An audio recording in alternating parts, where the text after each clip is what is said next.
Hello नमस्कार दोस्तों।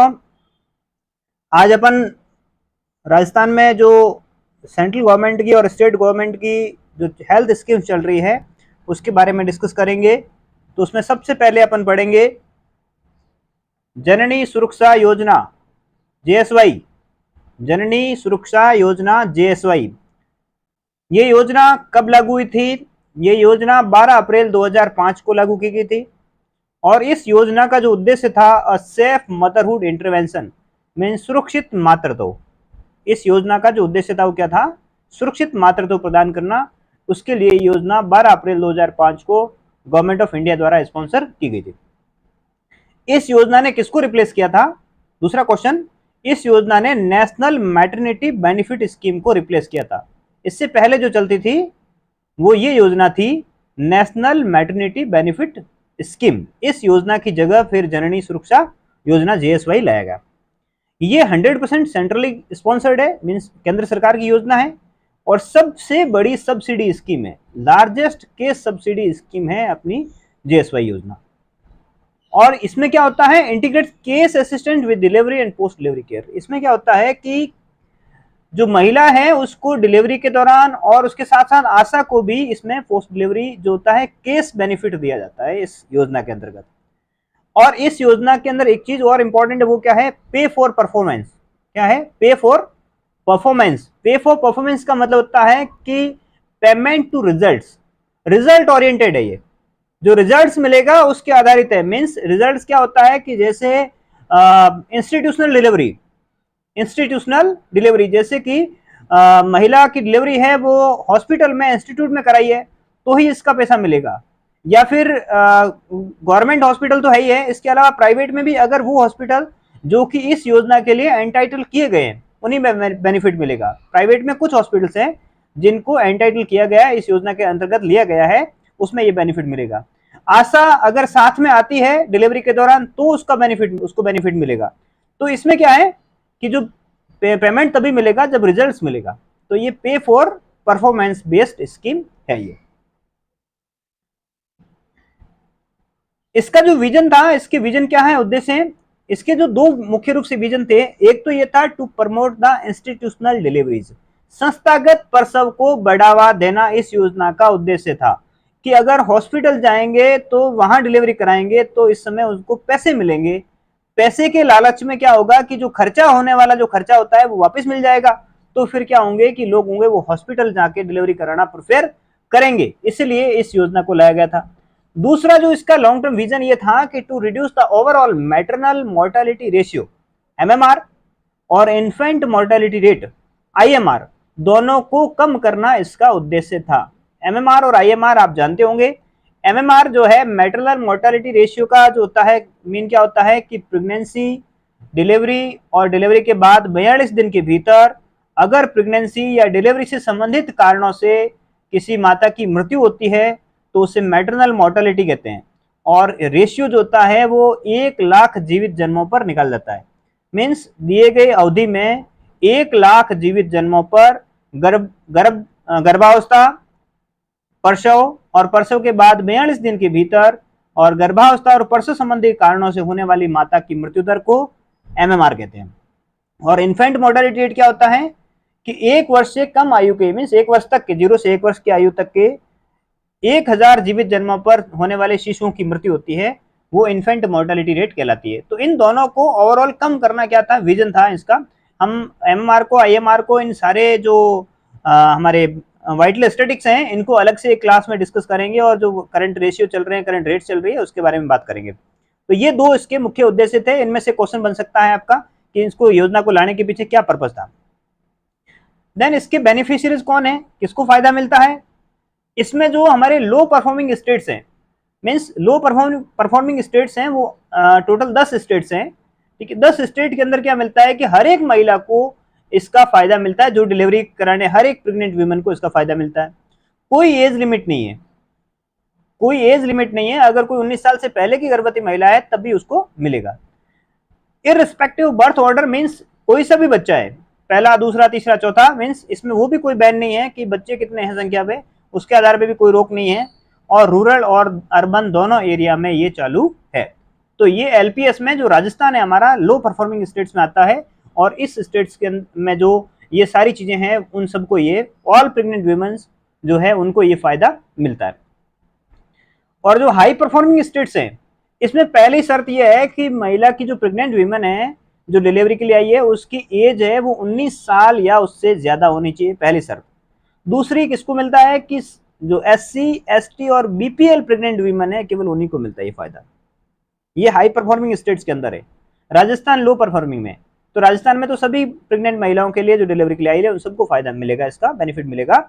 जबकि एचपीएस में 19 साल से ऊपर की एज हो कम से कम, एससी एसटी और बीपीएल वुमेन हो, प्रेग्नेंट वुमेन हो, उसी को इसका बेनिफिट मिलता है। केस असिस्टेंस कितना बेनिफिट है, अगर हम बात करें रूरल एरिया की पहले, तो रूरल एरिया में जो लो परफॉर्मिंग स्टेट्स हैं हमारे, जिसमें जैसे राजस्थान की बात करें तो मदर को मिलता है 1400 और आशा को 600 मिलता है। लेकिन इसके बारे में अपन फिर बात करेंगे, आशा को एक्चुअली में 600 नहीं मिलता है, अपन इसके बारे में और नेक्स्ट पेज पे अपन डिस्कस करेंगे। और हाई परफॉर्मिंग स्टेट्स में जो मिलता है मदर को 700 और आशा को 600, ये भी 600 नहीं है, जिसके बारे में अपन बात करेंगे। फिर उसके बाद अर्बन एरिया है, अर्बन में जो मदर है उसको 1000 रुपए मिलता है और आशा को 400 है, ये भी 400 नहीं है। आशा का जो है वो इंसेंटिव से बदल गया है, उसकी बात करेंगे अपन। ये जो है अगर आपके क्वेश्चन आता है और क्वेश्चन में ऑप्शन यही है, दूसरा कोई ऑप्शन नहीं है, तो फिर आपको यही चूज करना है। अगर ऑप्शन नहीं, ये नहीं है और कुछ ऑप्शन दिया गया है तो अपन बात करेंगे उसकी। और अगर ये हाई परफॉर्मिंग स्टेट्स हैं तो उसमें मदर को 600 और आशा को 400, तो ये आपको याद रखना है। एलपीएस के अंदर मदर को 1400 रूरल में और अर्बन में 1000, और एचपीएस में मदर को रूरल एरिया में 700 और अर्बन एरिया में 600 मिलता है। ये मदर का पेमेंट है वो याद रखना, क्योंकि आशा का पेमेंट है वो बदल गए हैं सारी, उसकी क्या होती है परफॉर्मेंस बेस्ड होता है, उसका जो मिलता है उसको इंसेंटिव बेस्ड होता है, तो उसकी अपन आगे बात करेंगे। जो आशा को कितना मिलता है कि आशा को ये जो पेमेंट मिलता है, अपने जैसे कहा था 600, तो जिसका 600 है जो ग्रामीण क्षेत्र में है महिला, उसको लेके आ रही है आशा, तो उसको first installment at the time of delivery, जिस समय डिलीवरी कराइए, डिलीवरी के लिए लेके आइए, तो उस समय साथ में आई है, तो उस समय उसके लिए उसको 300 रुपए मिलेगा, मीन्स 600 का आधा मिल जाएगा 300 रुपए। और 300 जो पोस्ट नेटल में मिलना चाहिए है ना, सेकंड इंस्टॉलमेंट था वो आफ्टर 42 डेज ऑफ बर्थ मिलता था, वो अभी वर्तमान में बंद कर दिया गया है। इसकी जगह अब जो है वो अलग अलग तरीके से लाया गया है। तो उसमें क्या है कि एक तो मिलता है एचबीएनसी, होम बेस्ड नियोनेटल केयर के लिए जो विजिट्स होती है, एचबीएनसी विजिट्स होती है। एचबीएनसी विजिट कितनी होती है, अगर होम डिलीवरी है तो 7 विजिट, और अगर इंस्टीट्यूशनल डिलीवरी है तो 6 विजिट होती है। वो विजिट्स कब कब होती है, वो विजिट्स होती है 1, 3, 7, 14, देन 28 और 42 डेज भी होती है। और अगर वो हॉस्पिटल डिलीवरी है तो पहले दिन वाली गायब हो जाएगी, फिर 3, 7, 14, 21, 28 और 42 पे जो होगी वो मिलेगी अपने को, ठीक है। तो इसमें 6 विजिट जो होगी है वो कब होती है, इंस्टीट्यूशनल डिलीवरी पर, और 7 विजिट होती है वो कब होती है, जब होम डिलीवरी होती है तब होंगी। तो इस एचबीएनसी के क्या मिलते हैं, उसको 250 रुपए मिलते हैं। एक और योजना चल रही है एचबीवाईसी। एचबीवाईसी में जो आशा की विजिट होती है वो भी बच्चे को देखने के लिए होती है, home based young child care जो होती है वो होती है तीसरा महीना, छठा, 9वां, 12वां और 15वां महीना। ये जो 5 विजिट होती है उसके भी उसको 250 रुपए मिलते हैं। और एक वर्तमान में अभी 1 महीना पहले ही और योजना चालू की गई है आशा के लिए, HBPNC, home based post natal care, ये मदर के लिए। और जो मदर के लिए चेकअप के लिए जाएगी तो इसको भी क्या मिलेंगे, उसमें आशा को 250 रुपए मिलेंगे। तो ये सारा का सारा क्या हो गया, उसका इंसेंटिव बेस्ड हो गया आशा का। तो फर्स्ट इंस्टॉलमेंट 300 या 200 की जो होगी वो तो मिल जाएगी, रूरल के लिए 300, अर्बन के लिए 200 मिल जाएगा। लेकिन जो बाद में जो सेकंड इंस्टॉलमेंट है वो मिलेगी HBNC, HBYC और HBPNC के रूप में मिलेगी, वो तीनों ही 250 रुपए की है।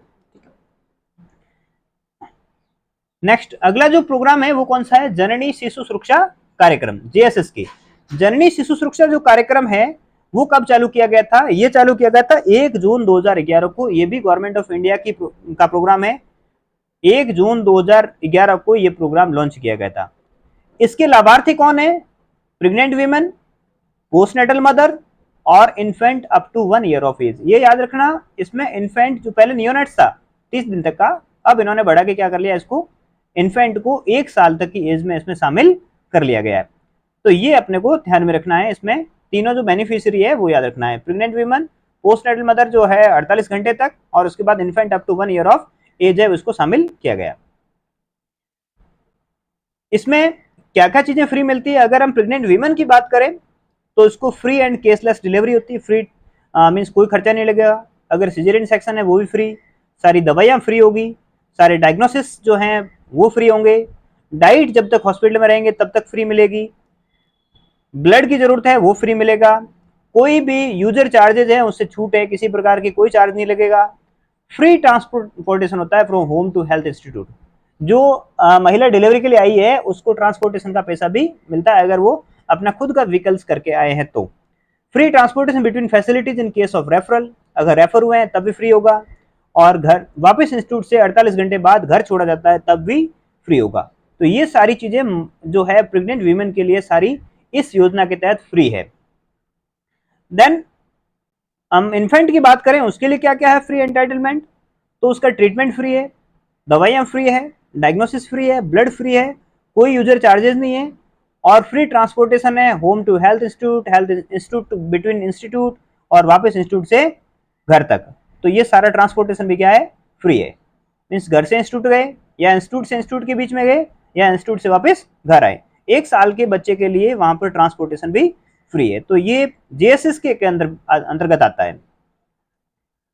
ट्रांसपोर्टेशन का पैसा किस हिसाब से मिलता है कि 1 से 12 किलोमीटर की दूरी है तो 225 रुपए मिलते हैं, अगर 13 से 25 किलोमीटर के बीच की दूरी है तो 500 रुपए मिलते हैं, और 25 किलोमीटर के बाद है तो 9 रुपए प्रति किलोमीटर मिलता है, लेकिन अधिकतम जो होता है वो 999 रुपए मिलता है मैक्सिमम। ये जो है जेएसएस स्कीम में पेमेंट होता है ट्रांसपोर्टेशन का, ये मिलता है, तो ये भी आपको ध्यान में रखना है कितना पेमेंट जेएसएस स्कीम में ट्रांसपोर्टेशन के दौरान मिलता है। नेक्स्ट जो एक स्कीम और है वो है प्रधानमंत्री मातृ वंदना योजना। हम वो योजनाएं बात कर रहे हैं जो एमसीएच के अंदर स्पेशली मैटरनल हेल्थ की रिगार्डिंग बात कर रहे हैं, कौन कौन सी योजनाएं थी, तो उसमें जिसमें फाइनेंशियल बेनिफिट्स जो है वो अपन बात कर रहे हैं। तो ये जो प्रधानमंत्री मातृ वंदना योजना है इसका आप लोगो भी देख लीजिए, मातृ शक्ति राष्ट्र शक्ति, इसका ये जो लोगो है ये लोगो ध्यान से देखिएगा, मातृ शक्ति राष्ट्र शक्ति इसकी टैगलाइन है, किसकी है, ये प्रधानमंत्री मातृ वंदना योजना की है, मातृ शक्ति राष्ट्र शक्ति, ये टैगलाइन याद रखिएगा। देन इसमें होता क्या है, ये एक कंडीशनल केस ट्रांसफर स्कीम है, इसमें भी सीधा पैसा जो होता है खाते में ट्रांसफर होता है महिला के। ये जो है किसके लिए है, for the pregnant and lactating women of 19 years of age और अबव, उन महिलाओं के लिए जो कि 19 साल से ऊपर की एज जिनमें प्रेगनेंसी है, जिसमें कंसीव हुई है और वो लैक्टेटिंग वीमन है, तो उसमें ये पैसा मिलता है इसका, जो 19 साल से ज्यादा की एज की, ध्यान रखना ये इसमें क्या होता है, प्रेगनेंसी और लैक्टेटिंग वीमन 19 साल से ज्यादा की उम्र की महिला हो उसको मिलता है। ये योजना 1 जुलाई 2017 को लॉन्च की गई थी, डेट याद रखिएगा 1 जुलाई 2017। किसको मिलता है, उन महिलाओं को मिलता है जो for the first live birth, जिसका पहला बच्चा है। ये योजना अभी तक थी वो 2022 से पहले की बात कर रहे हैं, 2022 से पहले सिर्फ एक बच्चे के लिए इसका बेनिफिट मिलता था। जो पैसा था उसके बाद में बात करेंगे कि जो पैसा वो किसके लिए मिलता था, एक जीवित जन्म बच्चे के लिए मिलता था। और अभी 1 अप्रैल 2022 से इन्होंने क्या कर दिया, 1 अप्रैल 2022 के बाद जन्मने वाला जो बच्चा है उसके लिए उन्होंने सेकंड गर्ल बेबी, अगर दूसरा बेबी जो है गर्ल है, लड़की है, तो उसके लिए भी ये फायदा मिलेगा। तो पहला ध्यान रखिए, पहला बच्चा मेल या फीमेल कोई भी है उसके लिए मिलेगा, और सेकंड टाइम में अगर केवल गर्ल बेबी है तो उसका फायदा मिलेगा। और ये सिर्फ बेनिफिट से कब स्टार्ट किया गया, 1 अप्रैल 2022 से शुरू किया गया। ये भी सेंट्रल गवर्नमेंट की स्कीम है, जीओआई द्वारा फंडेड है। इसमें एक चीज और है कि ये कौन सा डिपार्टमेंट चलाता है, पहली जो दोनों योजनाएं आपने बात की जेएसवाई एंड जेएसएस के, वो दोनों ministry of health and family welfare चलाता है, तो परिवार कल्याण, स्वास्थ्य एवं परिवार कल्याण मंत्रालय चलाता है इसको, जबकि इस योजना को ministry of women and child development चलाता है। ध्यान रखिए बहुत इंपॉर्टेंट क्वेश्चन है, डिफरेंट है। Ministry of women and child development इसको चलाता है, सेंट्रल गवर्नमेंट स्पॉन्सर्ड स्कीम है ये, 100% सेंट्रल गवर्नमेंट की स्कीम है। इसमें जो फायदा होता है कितना होता है, 5,000 रुपए दिए जाते हैं। 5,000 रुपए 3 किस्तों में देते हैं। पहली किस्त होती है वो कब मिलती है, 1,000 रुपए की होती है, और एएनसी का रजिस्ट्रेशन कराने पे, अर्ली रजिस्ट्रेशन, जितना जल्दी रजिस्ट्रेशन कराएंगे, 3 महीने के भीतर रजिस्ट्रेशन करा देंगे, 12 सप्ताह के भीतर, तो इसका जो पहली इंस्टॉलमेंट है, पहली किस्त है, वो 1,000 रुपए की मिल जाएगी। दूसरी किस्त है वो कब मिलती है, at the completion of 6 month of pregnancy, 6 महीने पूरे हो गए हो प्रेगनेंसी के, और एक एएनसी जांच, कम से कम एक एएनसी जांच हो गई हो, तो फिर उसको 2,000 की एक और किस्त मिल जाएगी। तीसरी किस्त कब मिलेगी, थर्ड जो इंस्टॉलमेंट है, at vaccination of baby at 6 weeks, जब 6 सप्ताह पे सारे जो वैक्सीन होते हैं वो सारे लग गए हो, जिसमें आपके बीसीजी भी इंक्लूड है, जन्म के समय का बीसीजी और उसके बाद के जितने भी जो पेंटावेलेंट और पीसीवी, ओपीवी, है ना, रोटावायरस, और सारे जो 6 सप्ताह की जो वैक्सीन हैं वो सारे लग गए हो, और साथ ही साथ बर्थ रजिस्ट्रेशन करवा लिया हो, तो ये सारी चीजें अगर हो गई है तो फिर उसको थर्ड इंस्टॉलमेंट है 2,000 की मिल जाएगी। तो टोटल कितना हो गया, 2 थर्ड में, 2 सेकंड में और 1 फर्स्ट में, टोटल जो है इसको 5,000 की अमाउंट होती है वो मिलती है महिला को, प्रधानमंत्री मातृ वंदना योजना के अंतर्गत, जो कि ministry of women and child development जो है, women and child development ministry है वो उसको चलाती है। देन नेक्स्ट एक चीज और थी इसमें, कि अगर हम ये बात कर रहे हैं लाइव बच्चे के लिए मिलता है, इंपॉर्टेंट चीज ये है कि लाइव बच्चे के लिए मिलेगा, जिंदा रहे बच्चे के लिए, तो ये तो पहले पता नहीं चलेगा कि बच्चा जिंदा होगा या क्या होगा, तो पहली किस्त मिल गई, फिर दूसरी किस्त भी मिल गई, और फिर उसके बाद बच्चा था वो आईयूडी हो गया या नियोनेटल डेथ होगी, तो थर्ड किस्त मिलेगी नहीं। तो थर्ड किस्त नहीं मिलेगी, इस सीन में क्या होगा कि जब नेक्स्ट प्रेगनेंसी कंसीव होगी तो नेक्स्ट प्रेगनेंसी के दौरान पहली और दूसरी किस्त नहीं मिलेगी, और तीसरा जो तीसरी किस्त है वो बच्चा जब 6 महीने का 6 सप्ताह पे अपना जो वैक्सीनेशन करवा लेगा और उसका बर्थ रजिस्ट्रेशन हो जाएगा तब मिल जाएगी। ध्यान रहे, 2 किस्त उसको फिर नहीं मिलेगी, तीसरी किस्त है वो अगले टाइम में, अगली प्रेगनेंसी के दौरान जो होगा उस समय मिल जाएगा। तो ये ध्यान में रखना है आपको, इसमें क्वेश्चन है वो चेंज करके आ सकता है कि ऐसा केस दे सकते हैं कि ऐसा हो गया तो क्या होगा, कि अगर नियोनेटल डेथ होगी तो फिर तीसरी किस्त का क्या होगा, तीसरी किस्त उसमें तो नहीं मिलनी, फिर अगली प्रेगनेंसी के दौरान वो किस्त मिलेगी। फिर उसके बाद एक और नई स्कीम है मुख्यमंत्री राजश्री योजना। ये बेटी के जन्म से लेकर कक्षा 12वीं तक के अभिभावक को 50,000 रुपए मिलते हैं। इसमें पहली किस्त होती है वो बेटी के जन्म पर 2,500 रुपए की मिल जाती है, दूसरी किस्त होती है वो भी 2,500 है, लेकिन इसमें ध्यान रखना ये तभी मिलती है जब 1 साल तक का जो है वो फुल इम्यूनाइजेशन हो गया हो, 1 साल तक का फुल इम्यूनाइजेशन। ध्यान रखिए, फुल इम्यूनाइजेशन में जो जन्म के समय का ओपीवी और हेपेटाइटिस बी शामिल नहीं होते हैं, से सारे शामिल होते हैं। अगर वो सारे टीके लग गए हैं तो फिर उसका सर्टिफिकेट आपने दे दिया है, तो फिर 2,500 रुपए होता है वो पहले जन्मदिन पे, मीन्स 1 साल पर ये मिल जाएगा। पहली और दूसरी दोनों किस्त वो हमारा हेल्थ डिपार्टमेंट देता है, पहली और दूसरी किस्त है वो हेल्थ डिपार्टमेंट देता है, और शेष जो किस्तें हैं वो कौन देता है, शेष किस्तें हैं वो जो होता है महिला एवं बाल कल्याण विभाग देता है, महिला एवं बाल कल्याण विभाग, women and child development department है वो इसको देता है। अब जो तीसरी किस्त है वो कब मिलती है, वो 4,000 रुपए की होती है, और जब बच्चे ने पहली कक्षा में प्रवेश ले लिया तब मिल जाता है इसको। चौथी किस्त होती है वो कक्षा 6 में प्रवेश लेने पर 5,000 रुपए मिलता है। पांचवी किस्त कक्षा 10वीं में प्रवेश लेने पे मिलेगा, और छठी किस्त कक्षा 12वीं उत्तीर्ण करने पे मिलेगा। ध्यान रखिए, पहली, छठी और 10वीं में प्रवेश पर मिलता है, और 12वीं कक्षा उत्तीर्ण करने पे 25,000 मिलेगा। तो टोटल ये जो होगा वो कितना हो जाता है, 50,000 का पेमेंट हो जाता है। ठीक है, तो इस योजना के बारे में, इस योजना राजश्री योजना से पहले क्या था, मुख्यमंत्री शुभ लक्ष्मी योजना, जो कि 1 अप्रैल 2013 को लाई गई थी। 1 अप्रैल 2013 को मुख्यमंत्री शुभ लक्ष्मी योजना लाई गई थी, जिसका जो बेनिफिट होता था उसमें 7,300 रुपए हुआ करता था। उसके बाद इस योजना की जगह मुख्यमंत्री राजश्री योजना 1 जून 2016 से लागू कर दी गई। याद रखिए डेट इसकी 1 जून 2016 बहुत इंपॉर्टेंट है, ये इसकी जगह लाएगी। इस योजना में कितने मिलते हैं, फर्स्ट 2 इंस्टॉलमेंट है वो तो आपने कहा था हेल्थ डिपार्टमेंट देता है, और rest by the women and child development होता है। टोटल 6 किस्तें होती हैं, कुल 50,000 रुपए होता है, और कब कब मिलता है वो आपको ध्यान में रखना है, और ये स्टेट गवर्नमेंट की स्कीम है। तो इस तरह से आज हमने जो थी वो टोटल 4 जो फाइनेंशियल बेनिफिट की स्कीम्स थी, मदर को और परिवार को जो मिलने वाला बेनिफिट था उसके लिए लागू की गई लाई गई है। ठीक है, तो इन योजनाओं का जो बेनिफिट्स हैं, किसके लिए कौन कौन बेनिफिशियरी हैं, क्या इसके टारगेट्स थे, ऑब्जेक्टिव्स थे, ये आपको सबको कवर करना है। और आपको इसके जो नोट्स हैं अच्छी तरह से लिख लेना। आपको जो वीडियोस है मैं अपलोड करूंगा, और इस वीडियो को जो आप वीडियो को स्क्रीनशॉट लीजिए, ले लीजिएगा, अपने नोट्स बना लीजिएगा, और जो की पॉइंट्स है वो एग्जाम के लिए काम आएंगे। और अगर आपको ये वीडियो अच्छा लगा तो फिर इस चैनल को लाइक और सब्सक्राइब कीजिए, और साथ ही साथ इसके लिंक में दिए गए टेलीग्राम चैनल को भी सब्सक्राइब कीजिए, ताकि वहां पर आपको इससे रिलेटेड और जो परीक्षा से संबंधित इंपॉर्टेंट जो सामग्री है वो आपको मिल सके। Thank you very much.